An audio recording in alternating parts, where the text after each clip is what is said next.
Thank you all for coming out tonight. The hero part I'm not sure about. The hometown is true. I grew up in Williamsport, went to Williamsport Public High School, and my entree into environmental issues, which I do now, was from living here. After law school, I'm a lawyer by training. I came back to Williamsport to work for my dad, who's here tonight. Hi, Dad. And it was while I was working for him doing something very different from environmental law. It was mostly bankruptcy work and other kind of small town lawyering work. It was during that period that Marcellus Shale started hitting in Williamsport. And that's how I became interested in it. I got affiliated with Responsible Drilling Alliance. There are many of you here tonight, thank you. And started volunteering for the environmental law firm Earth Justice, and gradually moved my legal career into environmental law. My first position was with the state organization Penn Future. I lived in Wilkes-Barre for 4 years working for them, working mostly on oil and gas issues. And in 2015, I moved to Washington, D.C. to work for NRDC, which is where I am now. And I work on energy policy issues in Pennsylvania. Historically, NRDC, which has been around since the early 70s, focused on federal policy. But things have kind of, a little bit of gridlock on the federal level, if you've noticed that in recent years. So NRDC decided it was important to do more in certain states. And Pennsylvania is a key energy state for reasons that many of you know and that I'll go into more tonight. So thanks all for coming out. I'm going to talk about Marcellus Shale Gas in a broader energy perspective, mostly focusing on electricity and the role that natural gas plays in our electricity sector, and also talking about the relation between the way we burn gas for electricity and climate change. So I'll start with some facts that most of you are familiar with from the area. Pennsylvania has become a really, really big producer of gas. And this is a chart from the DEP's most recent annual report on unconventional oil and gas production, which basically means production of gas from the Marcellus and the Utica shale formations. You can see that in 2009, just right after Marcellus got started, I think the first commercial well was drilled in 2007. Since then, production has gone up immensely, and we are now the second largest producer of natural gas in the United States after only Texas. And that's happened in less than a decade. What a lot of people, and what I frankly wasn't as familiar with before starting my current job, is how big of an energy state Pennsylvania is generally. So we are 2 in natural gas. We're the 5th largest coal producing state after Wyoming, Kentucky, West Virginia, and Illinois, not necessarily in that order. We are the 4th largest generator of electricity from power plants, sometimes the 3rd. It's usually California, Texas, and Florida that are ahead of us. We are the 2nd largest generator of nuclear energy in the United States after only Illinois. We are the 3rd largest producer of total energy, gas, coal, everything else, after only Texas and Wyoming. We are the 1st leading state in electricity exports, which basically means we have a lot of power plants in Pennsylvania. We use some of that power in the state, but a lot of it we send over state lines to New Jersey, Ohio, Delaware, New York, and further beyond that. And we are the 3rd largest state in carbon dioxide emissions from all sectors, not just power, but all sectors. In clean energy, well, we're not doing quite so well.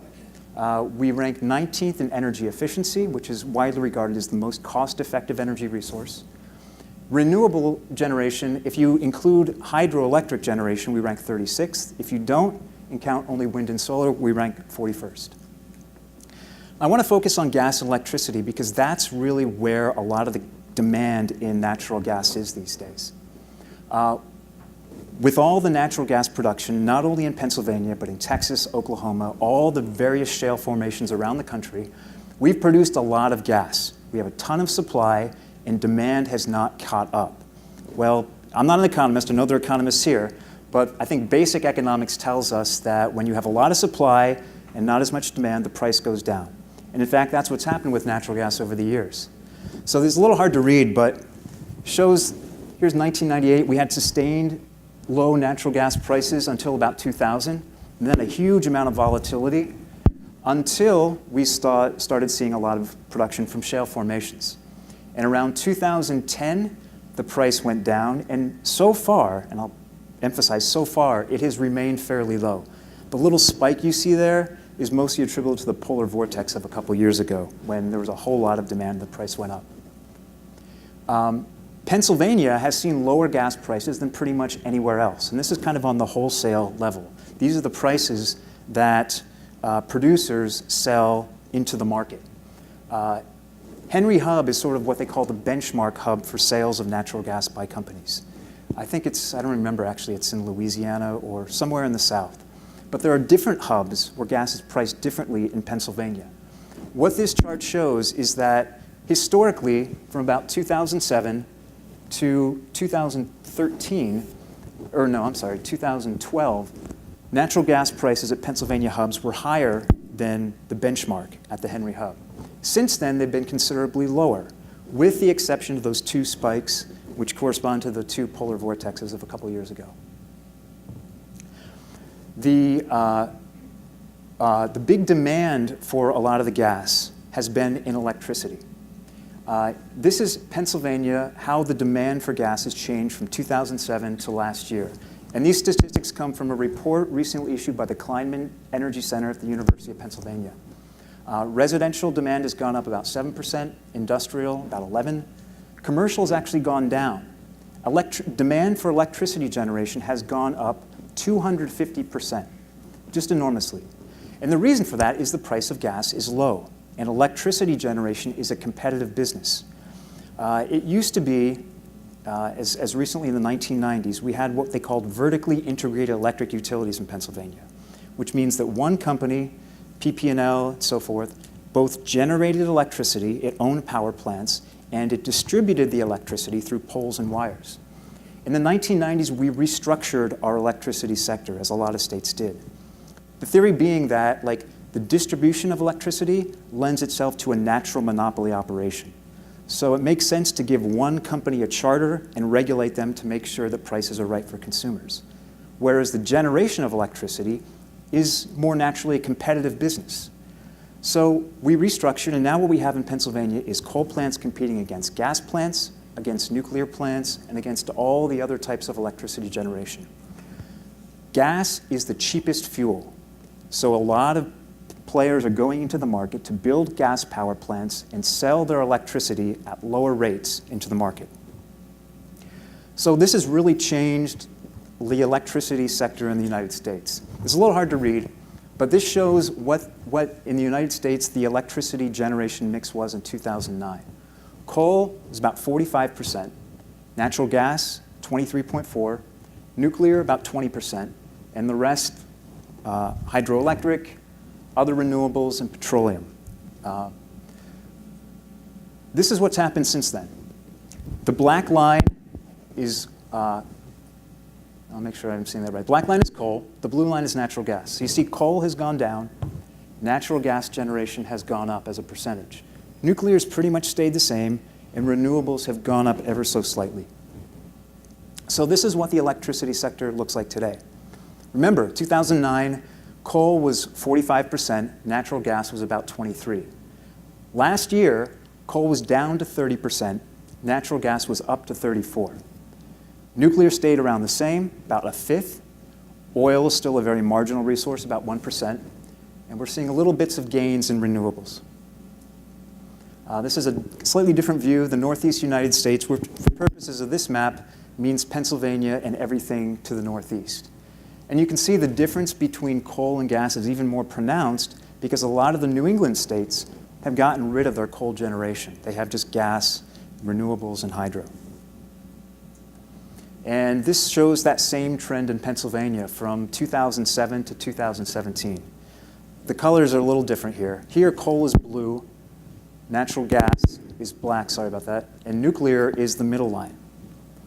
So coal has gone down, gas has gone up, and nuclear has stayed the same.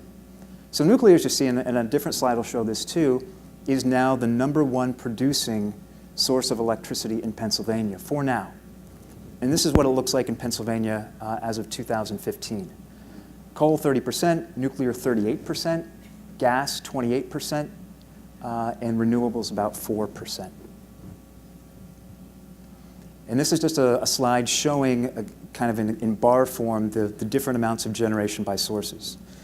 Natural gas-fired has overtaken coal, and nuclear generates more than any of the others. That trend is only going to continue. I recently got a spreadsheet from the DEP, Department of Environmental Protection, showing the new natural gas power projects that are being developed.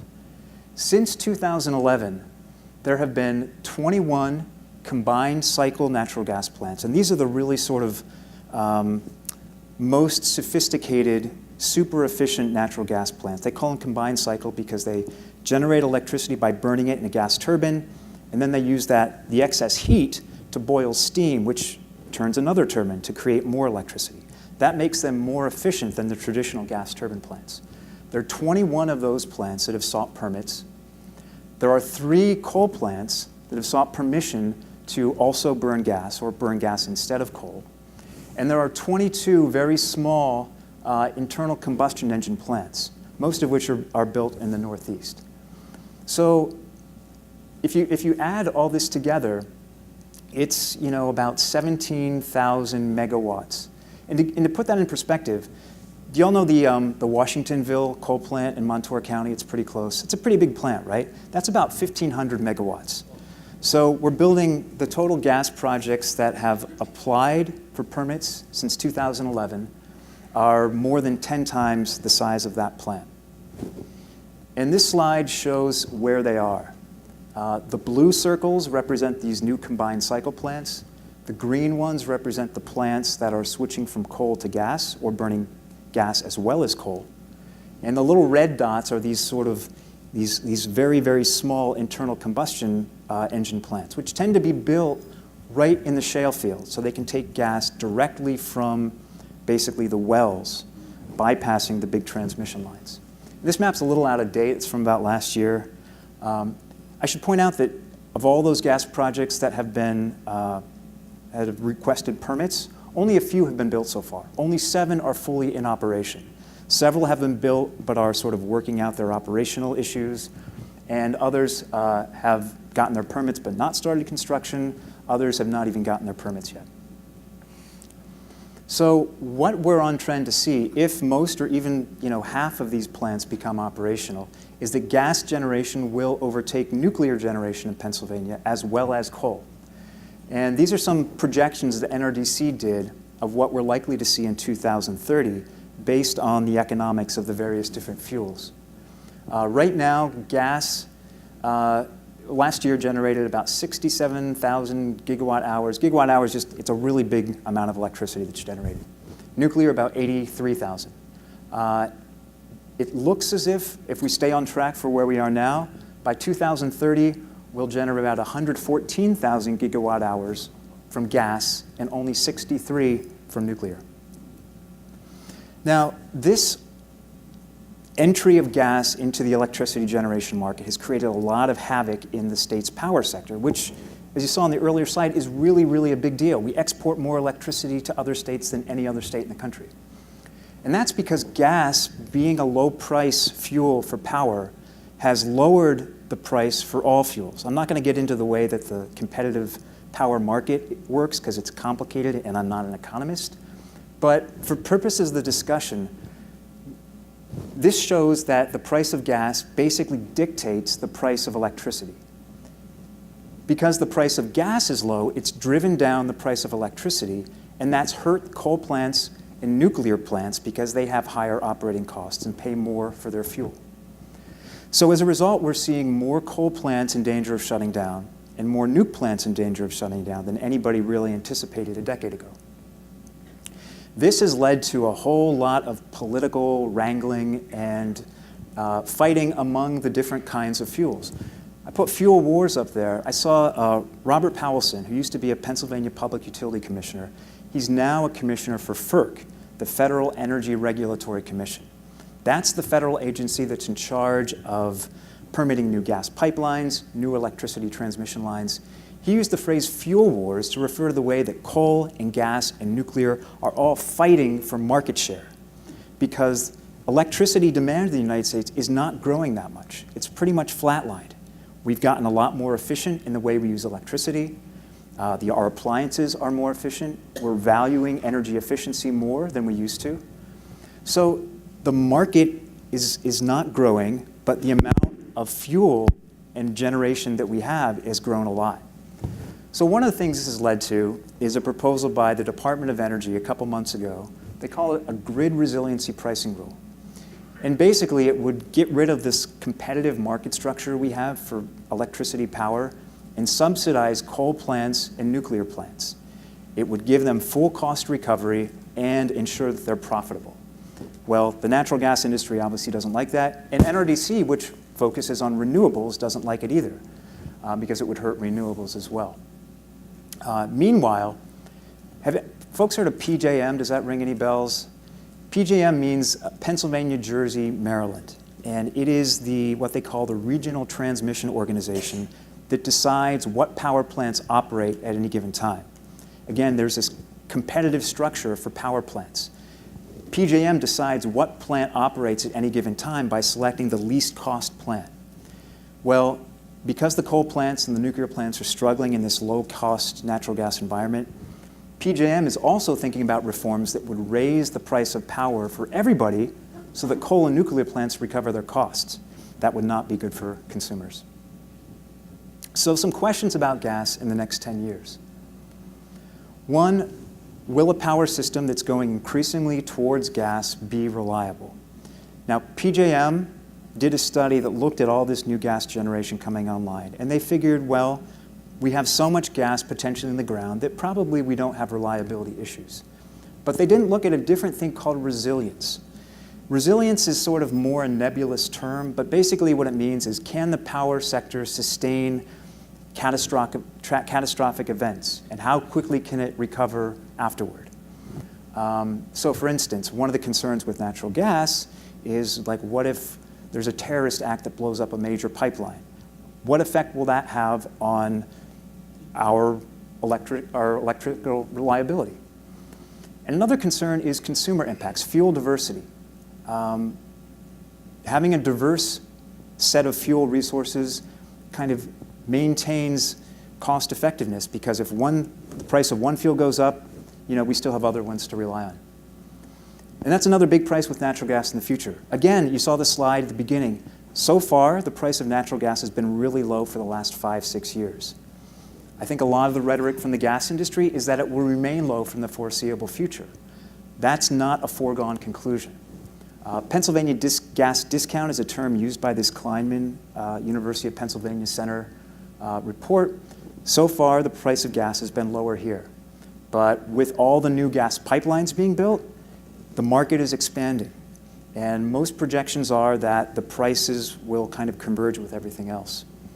And this is a point that's made in that report. I'll just read it. Some argue that Pennsylvania's gas resources are so robust that production can easily be ramped up to meet all of this new demand, keeping prices low and steady. Given Pennsylvania's vast shale resources, this is plausible.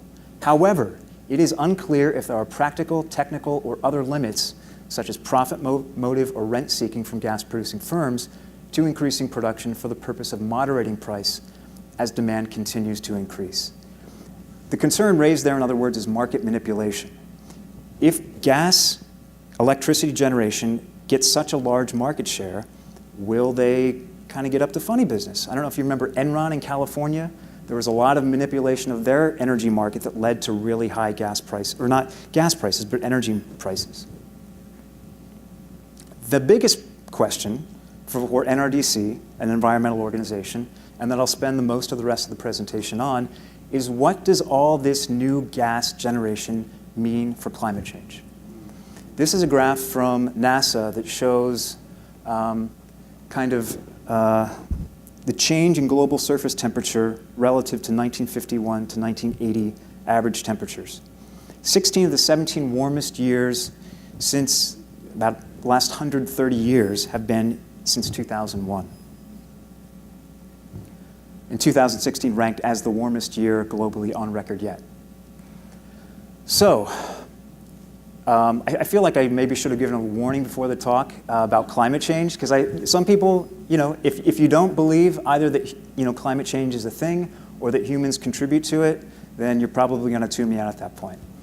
But the overwhelming consensus among scientists is that it is a real thing. that the Earth is getting warmer, that we are the main cause, and that the single biggest contribution to the warming of the planet is our burning of fossil fuels, coal, gas, gasoline in our cars, so forth. It's also the consensus that to mitigate the worst impacts of climate change, we have to limit the warming to about 2 degrees Celsius above pre-industrial levels. To do this, we have to burn less fossil fuels to keep greenhouse emissions low. We think it means reducing greenhouse emissions by about 80% by 2050. And we're facing some significant headwinds because right now, based on the trends so far this year, we're going to set an all-time high for the combustion of fossil fuels in 2017. And after a couple years of staying flat, carbon dioxide emissions are supposed to rise. So, everybody's probably heard about natural gas as a bridge fuel. I haven't heard as much about it lately, but it's still part of the rhetoric. We see natural gas as playing an absolutely key role as a bridge fuel in transitioning to a lower carbon economy, meaning one where we have more renewable fuels. It's a quote from a British petroleum executive. More recently, and I don't know if other folks have noticed this, I'm seeing a change in the rhetoric. People are not talking as much about gas as a bridge fuel, they're talking about it more as a permanent destination. We take the bridge of gas and we end up at gas on the other side. So this is a quote from an op-ed piece in Forbes from earlier this year. He's questioning some projections from another organization about whether natural gas can be a bridge. They would say no, renewables will take over quickly. Well, I would say it will continue to be an important fuel, not a bridge. The argument that the gas industry in Pennsylvania has made, and I think elsewhere, is that gas is basically good for climate. It's a good strategy for mitigating climate change. This is from an op-ed from the president of the Marcellus Shale Coalition. It was published around Labor Day. Carbon dioxide levels are at a 25-year low, and America is a global climate leader. The other is a quote from a transcript of proceedings of the Pennsylvania House of Representatives, where John Marr, who is the chair of the House Environmental and Resources and Energy Committee, said if Pennsylvania were an independent nation, it would fully meet the Kyoto Protocol requirements and come close to meeting the Paris Climate Agreement. He attributed that to the high presence and success of natural gas drilling. He added that if legislators and the governor support a reduction in greenhouse gases, they should also support drilling. The term that I've heard to kind of propose, advocate for this idea is market-based decarbonization. It says, okay, yeah, we're burning too many fossil fuels, we're emitting too much carbon dioxide, but the way to do that is to let the market decide how to change. The market is picking gas, that's how we should leave it. It is true that power sector emissions in Pennsylvania have fallen over the last 5 years. 2012, it was 117,000 and about 800 short tons. In 2016, it's gone down significantly to about 91,000. And that largely is true to the fact that gas is replacing coal. But, and it's a big but, there's another side of the story. And that is with all the gas generation that's coming about, we're probably going to see those emissions go right back up. So NRDC projects that in 2020, it'll go back up to 109,000, a little bit more in 2030, and by 2040, we're pretty significantly above where we were a few years ago. Remember from the previous slides, all those new gas power projects that are going to come online. Natural gas does burn more cleanly than coal. It generates about 40 to 60% the carbon dioxide emissions of a typical coal plant, depending on the type of natural gas plant. But that's still a lot of carbon dioxide. And I'm not even going to talk here about methane emissions, which are produced during the gas production process and the distribution of gas. Methane also is a very potent greenhouse gas. One way to think about it, and why I think market-based decarbonization doesn't make sense, is say that you are unhealthy because you're subsisting on a diet of 8 bacon double cheeseburgers a day, each with a side of fries, right? It's not a very healthy diet. Your doctor says, look, you've got high cholesterol, high blood pressure, you're gonna have to reduce your intake of some of these meats and cheeses. And you say, okay, doc, I'm gonna reduce to 5 bacon double cheeseburgers a day, and I'm gonna have fries with only 4 of them. Well, I mean, that's better, right? But it's probably still going to be pretty unhealthy afterward. And I think that's sort of where we're heading if we go to a future that's heavy on natural gas. Another reason why you see emissions going up so much is that in addition to gas emissions going up, we see nuclear generation going down. You know, the nuclear industry is struggling. That's a whole different story that I'm not going to get into here. But nuclear has a lot of problems, but it is carbon-free generation, or at least low carbon. So there's a lot of pushback now against this idea that natural gas can be a good bridge fuel. There's a report that just came out last week from a group called Oil Change International called Burning the Gas Bridge Fuel Myth. It basically makes the case that natural gas is not serving as a bridge. It's preventing new renewable generation from coming online. And that by building all this gas infrastructure, we're going to lock in the use of gas for longer than we should in greater amounts. So NRDC has done some modeling to figure out how do we get to a truly sustainable energy future. There's a lot of sort of, I think, people think that to transition to a high renewables, high efficiency future, it's a lot of pie in the sky ideas, you know, starry-eyed idealist environmentalists. Well, we did some actually pretty highly sophisticated modeling with very, very sound science to figure out how do we get here. This should say carbon dioxide emissions, not greenhouse gas emissions, but it shows all the CO2 emissions in the United States from every sectors. Coming down in electric power, but staying pretty much the same everywhere else.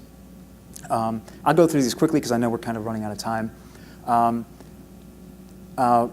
You can summarize these slides by basically saying there are 4 pathways that we can reduce carbon dioxide emissions in all greenhouse gases to a truly sustainable level to get to 80% reductions by 2050. 1, we have to really ramp up energy efficiency. 2, dramatically ramp up renewable energy. 3, we have to electrify a lot of end uses. So convert, say, gas-fired boilers in our homes to electricity-fired. That electricity being produced by renewable fuels, which generate no carbon dioxide emissions. And we have to decarbonize some of our remaining fuel supply. Again, these are sort of, each of these slides just goes more into detail, but bring your attention just to this one. This shows our CO2 emissions in 2015. This shows where we project them to be in 2050 if we just continue on a business as usual trajectory. Not too much higher, but higher. These sort of waterfall shows how each of these different pathways can reduce carbon dioxide emissions to get to here, which is where we think we need to be. It is a big, big drop, but we can do it using proven current technologies. I'm just going to skip through these in the interest of time. There are lots of things we can do in Pennsylvania to move forward on this path. And these are the things that I work on. I spent a lot of time in Harrisburg, working in the legislature, the DEP, the Public Utility Commission. We have a law called Act 129 that drives efficiency. We have a law called the Alternative Energy Portfolio Standard that sets targets for renewables. Both of those laws can be strengthened. There's a bill pending right now, House Bill 1446, that would do a lot to incentivize more electric vehicles. And picking winners and losers is a phrase I put down at the end because one of the things we also have to do, I think, is put a price on carbon, whether it's through a carbon tax, which economists say would be the most efficient way, or through a kind of cap and trade system. There's a lot of resistance to that. This market-based decarbonization approach says, well, we shouldn't pick winners and losers. We shouldn't promote one fuel instead of another. We should let the market decide. And I think the best argument to that is that, well, we've been picking winners and losers for decades. You know, we've had massive subsidies over the years for coal and gas, and I'd say that was not a bad idea back in the 1930s and 1940s. There were good economic development reasons for it. There were national security reasons. It made sense at the time. It does not make sense now. But we continue to subsidize fossil fuels, nuclear energy, much, much more than we do renewables. We really need to, yes, put our thumb on the scale for renewables. Last slide, I'll just talk about jobs in the economy, because I know the battleground where this fuel war is often fought is jobs. Every fuel source says, I have the jobs. So you see gas talking about its jobs, nuclear talking about its jobs. Well, one thing that I think shocks a lot of people is that there are more jobs right now in clean energy in Pennsylvania than in any other sector. That's with only 4% renewable generation in the state. Now, most of those jobs are in energy efficiency, and that encompasses a wide range of types of job. People who manufacture appliances, who do energy efficiency work in buildings. I don't know if folks know, at Penn College we have something called the National Sustainable Structure Center.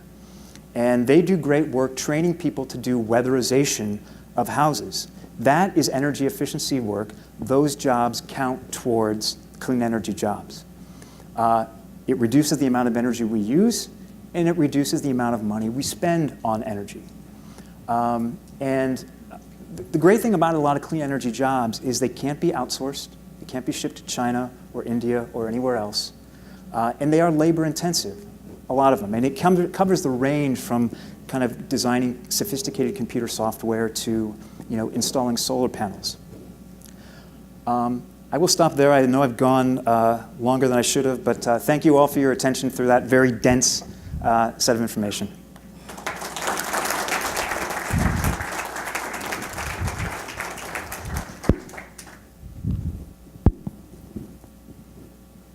Have it on now? Yes, I think it's working now. Great. Thank you for that. I really appreciate it, and I hope everybody enjoyed it as much as I did. And one of the things I think we'll do is maybe make available not only the slides you showed, but maybe the whole set, and so some people can go back and refer to those as time goes on. The transition then is to help us all engage one of our speakers with the last and with the next. And so I have some big picture questions to ask you about in thinking through kind of the mission of the Center for Energy in the Future is to think about the future, our future of energy, and how we as citizens and decision makers, but in particular our students, who will be the next policy makers and employees in whatever the energy future looks like, can begin to think about how we get from here to there, either across the bridge or, I don't know, under the swamp, as the case may be. And so my first big picture for you then is just to take where you see we are today, the politics, the economics, the science, et cetera, and envision what you see as our energy future. Are we more likely to be on the path that you showed for NRDC, or are we more likely to be on the path that is kind of the status quo path that you also demonstrated? Well, one thing to point out is that, in some ways what I've painted for Pennsylvania is a little bit of a bleak picture. We're kind of going to some extent in the wrong direction. In some ways, that's an outlier. There are a lot of places that are going more and more towards clean energy. And a lot of people believe, and this is not just in the environmental community, this is people in the power generation community. I talked to a guy who used to work for a major generation company that just sort of was acquired by a private equity firm, so he kind of lost his job. In his opinion, from talking with people in the power sector, most people believe that the approach of the current Trump administration is not going to be a constant, that it's a detour, a cul-de-sac, but we're going to come out of it and continue to move towards a clean energy future. Right now in Germany, it's the 23rd meeting of the COP, the Conference of Parties to the United Nations Climate Change Convention Framework. There are a lot of people there doing really good, hard work to figure out how do we get to that next path. The United States, at least at the federal level, is not doing that work now. But a lot of states are doing really good work. A lot of cities are doing a lot of really good work. That includes both Philadelphia and Pittsburgh and some smaller cities around the country. So I kind of have a duty of my job to be an optimist about these things, but I think there are a lot of good reasons for optimism, despite some of the disappointing things we're seeing now. If there's any pessimism, it's a local or maybe short-term federal pessimism, but in an overall perspective as humanity, you think that maybe we will hit the targets that would allow us to stay below the climate change 2 We are not on degrees? track to meet them now. Okay. I mean, that needs to be emphasized. I think it's not too late to get on the right track. That's the main point. But we need to generate the political will at every level, local, state, national, and international, to take things in a different direction. I wouldn't say that we are doing that right now, but I think that there is increasing understanding that we need to do that. What we need is to sort of generate the political will to push our decision makers to adopt policies that'll turn us in that direction. So is that political will issue then the primary challenge you see to achieving the kind of optimistic vision in your mind? Or are there other challenges that also need to be able to overcome to get there? I mean, I think the political will, to my mind, is the biggest, because we can do a lot of this with current technology. Okay. But there are some potentially big developments with technology that could make the job a lot easier. Energy storage is one big thing, like utility scale, like big batteries that can store electricity generated by the wind and the sun. You know, we can't easily store those kinds of electricity in large amounts right now. But the battery technology is advancing rapidly, and I think a lot of people think that fairly soon we will be able to. But once we get big, large-scale storage and make the adjustments in our electricity grid that we need to, I think that could also make a huge difference. I keep digging on the side that you don't want to be on, the pessimism side. What if we don't, if that vision of where you're hopeful where we head doesn't happen, if we don't have the political will or the technological advances, what are the consequences, and what does that look like? I mean, I think that's a million-dollar question. Everybody knows that climate change will have consequences, but it's much less clear where they will happen and whom they will affect. There's a lot of science being done on this. And, you know, you can point to things like the hurricanes of this season. There's a whole science of attribution. The question is, to what extent can you attribute any particular weather event to climate change? And there's a lot of debate about that. And you can't say that, oh, climate change was the 100% cause of Harvey or anything like that. But what we do know, climate change means more heat in the environment. Heat is energy. It's going to make storms stronger. It's going to make rainfalls harder. It's going to make heat waves longer. That's just kind of the nature of energy. Things are going to get more intense. It's not clear where the effects are going to be most felt. It's also not clear, like, what are the consequences in terms of political stability around the world. There are going to be resource constraints. People may need to vacate certain places that become uninhabitable. Where do they go? What kind of political friction does that cause? You know, I think those are the questions. And it's that last part, which is why the Department of Defense probably is the most kind of forward-thinking part of the United States government right now on climate change.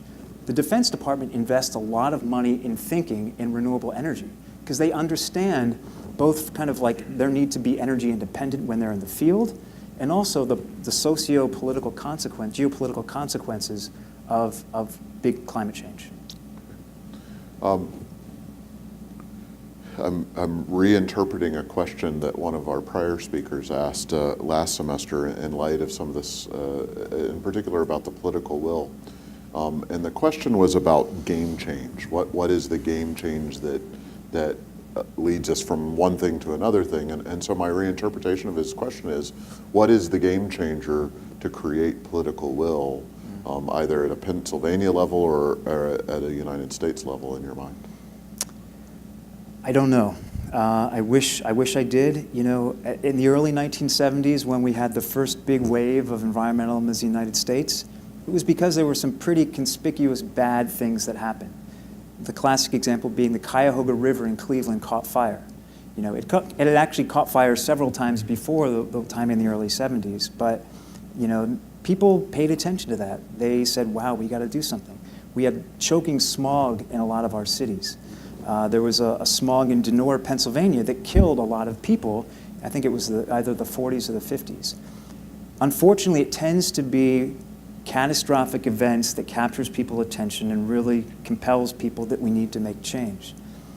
But I don't know, given that a lot of people just fundamentally don't believe that humans are contributing to climate change, I'm not sure what event could operate in that way. So I don't know if there will be a single event that's a game changer. I think it's more that I don't know. We just need a sort of cultural change, and I wish I had the answer to what it would be, because I would try to engineer it. Okay. Another one of our speakers, and this is a different take, and it was interesting enough to ask it to Senator Yaw last week, but I think it'll be an entirely different take on this. One of our prior speakers from last semester, having come out of the oil and gas industry herself, suggested that we ask for future speakers what can be done to change public perceptions and public negativity towards the oil and gas industry. Well, yeah. And to me, that sounds like a really tough question to you. Mm-hmm. Well, among environmentalists, I think the number one thing they could do is stop being the kind of oil and gas companies we know today, meaning stop focusing just on oil and gas. You know, there was a time 10, 15 years ago when some companies were really looking to expand more into renewables. British Petroleum, I think, had a pretty conspicuous ad campaign at one point. They're not really doing that as much now. Although, I mean, there is some movement. Some of the companies, I think Total, the French big petroleum company, is increasingly looking to renewables. But I think for oil and gas companies to kind of recognize that we need to make a change and to change their business models, I mean, that would certainly be it. I don't know if there's anything they can do by way of contact, by way of kind of communications or public relations that would really make that difference. And to piggyback on that, as I said, my last question to you will be, what's the question should I ask for the next speaker? And so here, I'm going to have to paraphrase, because the thinking through of the question of Senator Yaw to you meandered a little bit. But I think the core of his question to pass to you is, given the things that you've said that already address it, what his question was is, if renewables are not currently economically viable and scalable, i.e. things like energy storage that you talked about earlier, how can we not use natural gas as a bridge fuel, even if, and I'll grant on his behalf, even if some other people are abandoning that language, for people that are still embracing the idea of it as a bridge fuel, with the idea that progress still needs to occur to make renewables viable at scale. Well, I mean, I disagree to some extent with the premise of his question, Okay. that renewables aren't scalable. Iowa right now generates more of its electricity from wind than any other source. It's above 30%, it's about 35, 36, 37%. Texas, for all its huge natural gas and oil resources, also generates a lot of electricity from wind. In March of 2017, the United States generated more than 10% of its total electricity from solar and wind. So we're not at a point, NRDC does not argue that we can immediately stop using gas, because clearly if we did, we wouldn't keep all the lights on. We are just too dependent right now on natural gas and nuclear and coal. The idea, I think, is that we're not to the point where we have to worry about too much renewables. Again, Pennsylvania generates between 4 and 5% of its electricity from renewable energy. So we're so far from really worrying about the sort of scale questions. What we need to do now is just invest more in those resources. I'm confident that the technology and the battery storage will improve. And we can actually address a lot of those concerns through new transmission upgrades. Pennsylvania does not have the best wind or solar resources in the United States. But what if we built new high-frequency, high-voltage transmission lines to bring some of that super abundant wind resources from the middle of the country to the East Coast?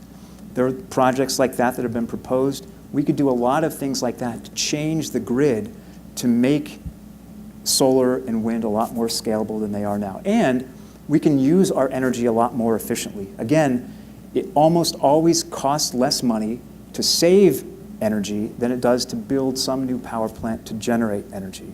We can do a huge amount, and that absolutely is scalable. Okay. To change directions a little bit, one of the things I told you that I wanted to ask you about, and maybe have you tie into your own background, we have students in a liberal arts setting, and I've described to you the structure that we are implementing under the center. And so the question is, what are things that students should do within a liberal arts setting that should better prepare them both to be good citizens, engage with our energy future, and individuals looking who might be looking to build a career connected to energy? Well, I mean, I think the most basic thing kind of goes without saying, you know, read as much as you can. It's hard these days to sometimes know what to read in the age of the internet, when it's hard to decide like what information I can trust. But, and I don't have an easy answer to that, except to read what NRDC says, because we're trustworthy. But beyond that, I mean, I think one of the great virtues of a liberal arts education is that it enables you to make connections between the world of the environment and energy and the world of economics, the world of social issues. They're all sort of interconnected. And to give an example, I talked about the early 70s when we passed some of the really big environmental statutes that we have now. You can argue that one of the things that made that possible, in addition to the bad pollution that we're seeing at that time, was that we were a relatively equal country in terms of our income equality and wealth equality. Not totally equal. We've never been totally equal. We've always had rich and poor.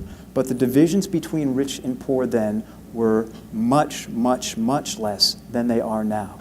I think that created more of a culture of kind of commonality behind making these changes, that, and you could argue that maybe the disparities in wealth and income that we're seeing today create a lot of social friction, a lot of political polarization that I think makes any policy change harder, including energy policy change. So making connections like that, I think, are what a liberal arts education can really be good at. And what was your major? Comparative literature. I wrote my thesis in college on a French poet, so I'm kind of far from where I started. So just for the students, I think he's demonstrating liberal arts incarnate through his career. And then finally, before we turn to our audience, our next speaker, and this is, I suppose, a bit of an announcement, is in February, Daniel Ramey, who's the author of a forthcoming book from Columbia University Press entitled The Fracking Debate, The Risks, Benefits, and Uncertainties of the Shale Revolution, will be our next speaker. It will be sort of the last in our series for the academic year, focused on this issue of Marcellus Shale. Now that we're 10 years in of the development in this region, what does the next decade look like? And so given that I don't know if you know him or have read any of his work, but with him in mind, what should I ask him? I would ask him around questions about sustainability. And, you know, I know, Professor Williamson, you were a co-author in an essay in a book about sustainability in natural gas. I think, you know, there are pathways where we could use gas certainly more sustainably than we're using it now. I mean, I think that has to involve using less and less of it, but it doesn't mean sort of cutting it off immediately. And I think, what's the kind of correct pathway for planning our use of natural gas over the next few decades so that it could be sustainable? Okay, that's very good. Thank you. And so let's thank Mr. Szybist again for his time. I think I hit a microphone over here somewhere. And what I want to do is open it up for anybody who might have questions. And if you'll allow, anytime I see a student hand, I'm going to give that hand priority, but I think we're going to have a lot of time for everybody to have an opportunity to engage and ask their questions. So I see a first hand. And by the way, students, that means I will expect some questions from you. Do you have any statistics on how much gas What? liquefied? Let me have you start that over, because I was supposed to turn this on. There we go. Do you have any statistics on how much gas that's being liquefied that they're sending overseas that in the very beginning they said we're going to be using here? I don't. But I think that's just at the beginning. We were actually just talking about that before this presentation. They recently just brought online, I think, the first big export facility down on the Gulf Coast. There are others that are being proposed. I think whatever the amounts are, they are relatively small that are being exported right now. But I know the industry has a lot of interest in exporting more. You know, the idea is they want to sell their gas to whatever market will pay the most for it. That may be overseas sometimes, it may be domestically sometimes. But they are looking to expand more and more. So I don't have those numbers at hand. I could get them for you, but I don't know them off the top of my head. It's difficult for us who, I live in Bradford County, and I am surrounded by gas wells. And we have to contend with everything that happens in the process, meaning constant truck traffic, drilling, noise, lights on a constant basis. So we've become victims to their exporting and to their making profit. Yeah. I would like to say one thing else. Are you familiar with Solar City, Elon Musk? I am. Okay. Do you know he has a program right now where they're installing free solar installations on residences? I didn't know about that particular program, no. Okay, I'd just like to let everyone know here that there's a program. We're originally from York, and these people, Solar City and Elon Musk, are working their way all over the country, and particularly they're coming up this way. But they will install a complete solar installation free on your house, and instead of you paying the power company, you're paying Elon Musk in Solar City. There may be a little charge because as I understand this, I'm not an expert in this, but when a power company installs your electricity, they have an entrance cable coming to your house.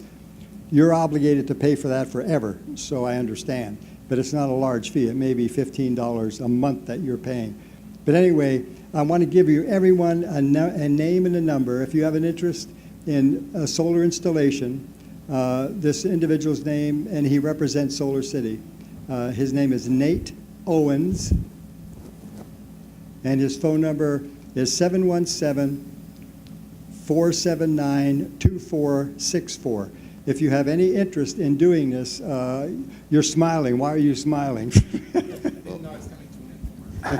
Well, just one thing to kind of... Let me just say, Mr. Musk, we'd be happy to take donations as a sponsor of the Center for Energy in the future in response for the advertisement. But thank you for that information. Yeah. That may be a very good program in the future. I saw a student hand. And while you're going over there, just one feel bad about the impacts. And that's one thing I didn't get into at all. You know, in a past life, I worked exclusively kind of on the production side. Those impacts are real. They affect a lot of people. So I'm sorry you're experiencing them, but that is a whole big side of the gas drilling industry that RDA locally works on. Go ahead. I just want to say right now, I am in love, and I am so happy. Like, this is the type of stuff, this is a conversation, just like many other conversations happening across the country, that needs to continue to happen. This is so important, especially for students like us. We're going to have to live here a very long time on this earth, and it's so important for us to take care of it. And by taking care of it, we're taking care of each other. And I just really appreciate what you're doing. Like, I know this is your job, but like, this is so important. And I hope this conversation continues to happen like across the nation as quickly as possible so we can catch up. Thank you for that, yeah. And talk to your friends. I mean, I think that's the single biggest, maybe most important thing you can do is have conversations with your friends. You know, all the data are that, you know, people believe and act more on things on Facebook that are recommended by friends. And the other thing you said that I think is, you know, bears mentioning, you mentioned future generations, you know. Pennsylvania has an environmental rights amendment, which has been discussed a lot in various contexts. Basically what it says is that the people have a right to clean air, pure water, and the qualities of a healthy environment. And the state is the trustee of those natural resources, including the air. So that is something that I think we need to take more seriously as a state and think about as we're figuring out our energy mix for the future. So thank you. One of the biggest hurdles I see in policy change is America's view sort of as Americans over the rest of the world, or we're isolated. And climate change may not necessarily affect us as hard as it would the developing countries. How do we change people's mindset in climate change relations when we necessarily won't be hit as hard as the developing nations? It's a really good question, and it points out that today the United States is the second largest generator of greenhouse gases in the United States to China, but historically, going back to the beginning of the industrial age, we've emitted much more. And so it raises a question: what responsibility do we have to the rest of the world that may be impacted more than we will be ourselves? I don't have a good, easy answer to that. I think it requires more of a cultural change, and I would maybe bring it back to economics. A lot of people are struggling in this country economically. They feel they don't have anything to cut, anything to give, any kind of change that may require them to maybe pay a little bit more on their electricity bill is going to be a hard sell. So changes we can make to ensure that we have a fairer playing field economically and reduce some of the disparities, I think, would help. Hand here and then over there, if you still have your question. Yeah. I think all in all, about the gas company, why a lot of people are bitter about the gas company, to be honest with you, is not being educated beforehand. I would think before the gas company came here, they should have been more educated what was going to take place. And I think that's causing a lot of strife in the community. I think there ought to be more education before it happens. That's what I'm saying. Yeah, I mean, I think a lot of people would have benefited from more education before leasing their lands, before making various deals. I mean, the industry came in here, and people didn't know what to expect. And I think you're absolutely right. Almost made it. I'm from Tioga County, which is about 60 miles north of here, and I actually am from Pine Creek Headwater Protection Group, and I have a newsletter which I'll hand out to people if they're interested. Our mission is to keep Pine Creek clean, which is the river that goes through Pennsylvania's Grand Canyon. A couple things that touch on. One is I think part of our problem you definitely addressed, which is we're back to the 1900s in terms of a monopoly class of billionaires that used to be millionaires, the Carnegies, the Rockefellers, and so forth, and now it's replaced by the Bezos and so forth. And there is a tremendous gap, unlike West Europe, in our country. We're more like a third world country, and I'm glad you noted that.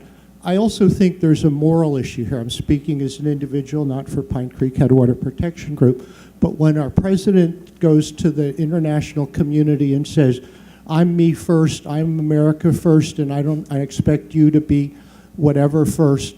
A country like Bangladesh that contributes almost nothing to global warming and is 60% 5 feet above sea level has no chance, or the islands in the Pacific. We have obligations to the people and the wildlife and the flora that live on our planet. And I really am perplexed and angry at the silence of the religious community in this country, particularly the part of the religious community that seems to be in Trump's corner for allowing Christianity to be used as a religion of greed. My final comment, I'll be real quick, is just State Impact Pennsylvania just had a report last week on a survey of pipelines, natural gas pipelines, interstate pipelines, that showed that the amount being proposed right now is double the highest use we've ever had. And in terms of what the first man said, certainly some of this would seem to be to prepare the infrastructure for large-scale export, which might meet America's political and world needs to help wean Europe off Russian natural gas, but at what expense to the American people? Because I live on a dirt road that at times is really it's difficult to live there with the traffic, the dust, the noise, et cetera. So thank you. Yeah, and thank you for your comments. I very much agree. On the morality question, I mean, I think the religious communities are a mixed bag within various denominations, and even within various parishes or temples, there are lots of differences of opinion. I don't know if folks remember in 2015, the Pope released an encyclical about climate change. It's worth reading, whether or not you're Catholic. It really, I mean, a lot of it is rooted in Catholic theology, but it doesn't depend on your believing in really any of the theological issues. And on the pipeline question, I mean, just one quick note. That's a kind of great example of the perverse financial incentives we have. Under a tariff adopted by FERC, the Federal Energy Regulatory Commission, there's a 14% rate of return on equity allowed for new gas pipeline transmission projects. In the low interest community we have today, that's a really, really high rate of return. That incentivizes, I think, a whole lot of pipeline build out that we don't need. Now, there are some constraints, you could argue, but I think the weight of opinion, at least in my side of things, is that we're building more pipelines than we would ever need, or that we should build if we're going to keep gas use down to where we need to.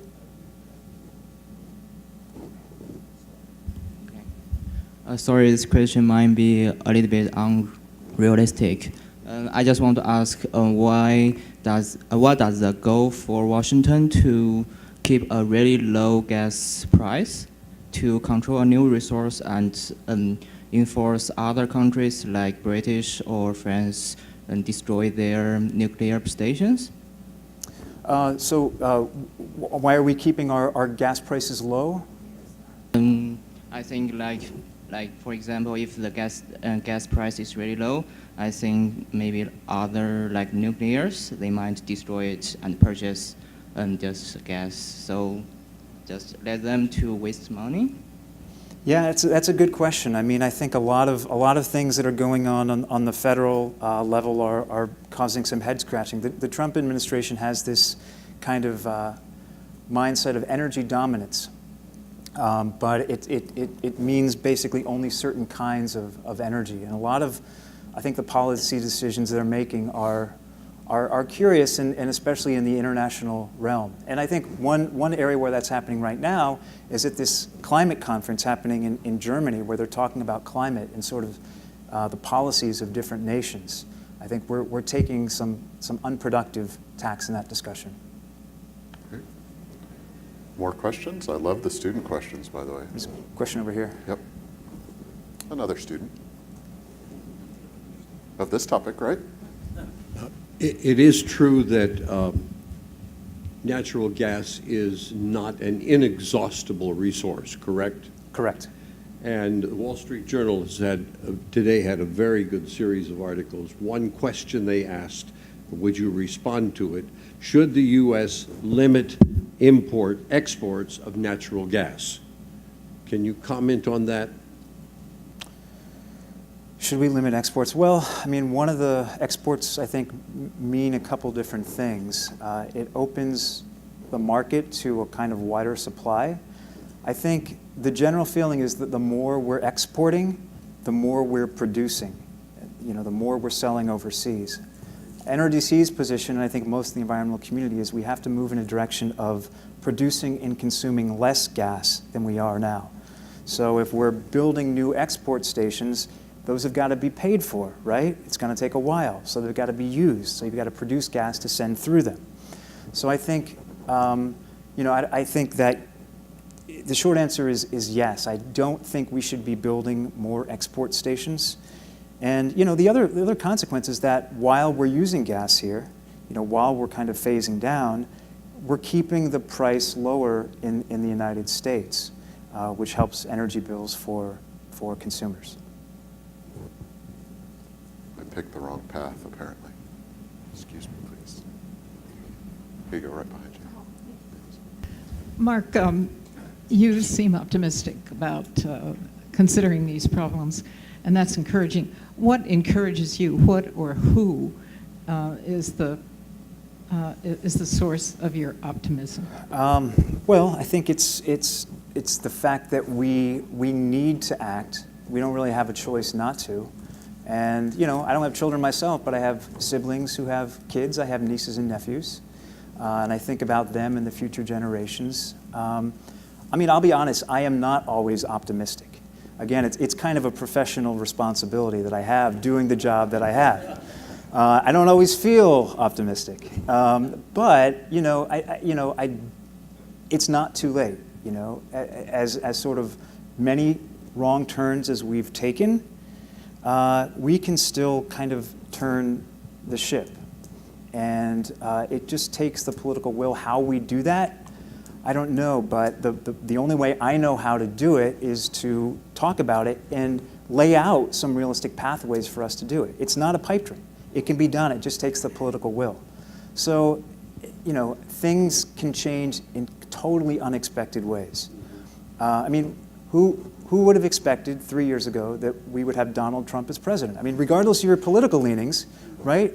So, you know, I just think unexpected things can happen. And again, I think there are a lot of people from all sectors, all political backgrounds, who think that we're in an aberration right now, that things are going to start heading in a different direction. Let's I had more hands than we thought, so we have time for a few more. Since I know you interact in Harrisburg with a lot of the legislators, is there any advice you could impart to us on how best to approach our legislators on some of these issues to reach them? Coming from a very conservative area, it's very difficult to reach my representatives or senators, but what's a good way to go? Any advice you can give us? Well, I struggle with that often myself. I mean, one of the problems in Harrisburg is we have a really, really big legislature. We have 203 state representatives, 50 state senators. It's a lot of people to try to persuade, and it's not always easy getting access to them. I think, you know, at the most general level, and this is not going to be too helpful, but try to understand where they're coming from and meet them where they are as much as possible. I mean, I think it's very easy when you're passionate about an issue, especially climate, environmental issues, to get really angry at a person who doesn't share our views, right? I think it's always useful to try to understand, like, what's the background of this person, you know? Why does he or she have the views that he or she holds? There may be cynical responses, you know. You can talk about political contributions, you can talk about lobbying, but, you know, a lot of it comes down to personal relationships too, you know. I know somebody who benefits greatly from natural gas or something like that. A lot of those personal things really matter. So, you know, one thing maybe just is to learn about the people you're trying to persuade, find out the way they think and where they're coming from, and try to meet them on their own terms as much as possible. I saw your hand. No? Okay. Probably have time for 2 more questions, and one of them needs to come from a student. So I'm going to put somebody on the spot who's going to take time for the team. But I see one hand while you're thinking about that.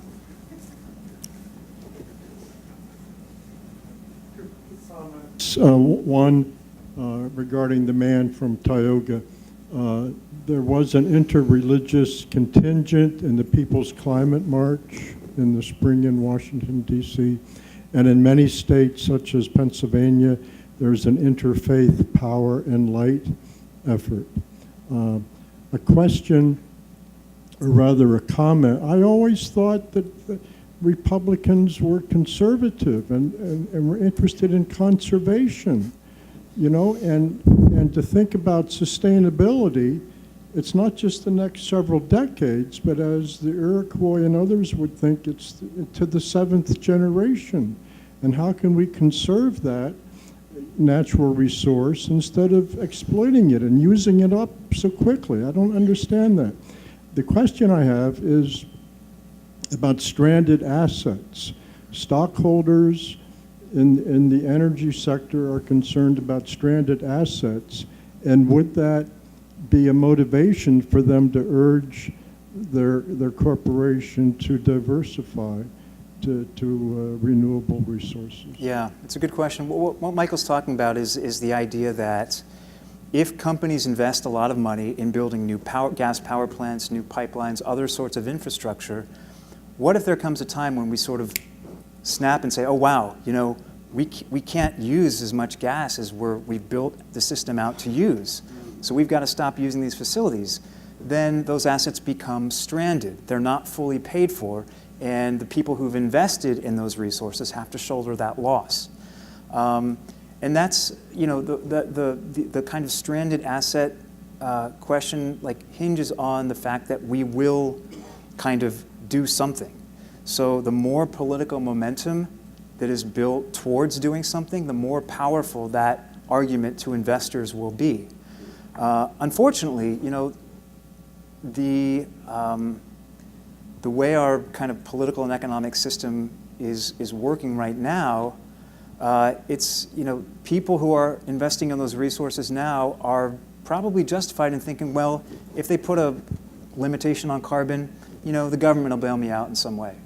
You know, I mean, that's a cynical view, but I think that there are sort of, there are precedents that make that a not impossible idea. So again, I think we need to really build up the momentum to take that climate action that we need to, and we need to work on some of these other issues that make investors think that if climate action is imposed, they won't in fact get bailed out. I think I saw a volunteer. So I just have a question. As in the status quo, do you think the United States would make more revenue exporting natural gas than having it like as a supplementary, I guess, roadway into the future? Well, I think that depends on where, I mean, I takes little issue with the former of your question just because, you know, it's about the United States making money. I mean, it's the companies that are kind of building the infrastructure and their shareholders who are going to make the money from either exporting the gas or selling it for kind of domestic use. I mean, again, you know, the part of the export question that I'm kind of most familiar with is just sort of the environmental impacts rather than the economic impacts. And I think for that reason, we really shouldn't be developing this huge export infrastructure that we're doing.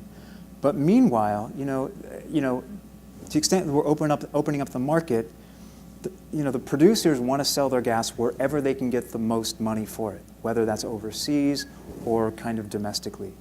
So I think it's, you know, there's going to be shifts towards, you know, taking the gas wherever they're going to get the most money for it. So it kind of makes it hard to know how it's all going to come out in the wash if we do get those export facilities built. Thank you. I think that brings a close to our evening. As I said earlier, thank you all for coming. Thanks, Mark, for being here. And just because we're done with the formal part of the evening doesn't mean you can't grab a cookie and a cup of coffee and stand, sit, and talk with your neighbors. So thank you all. Thank you all.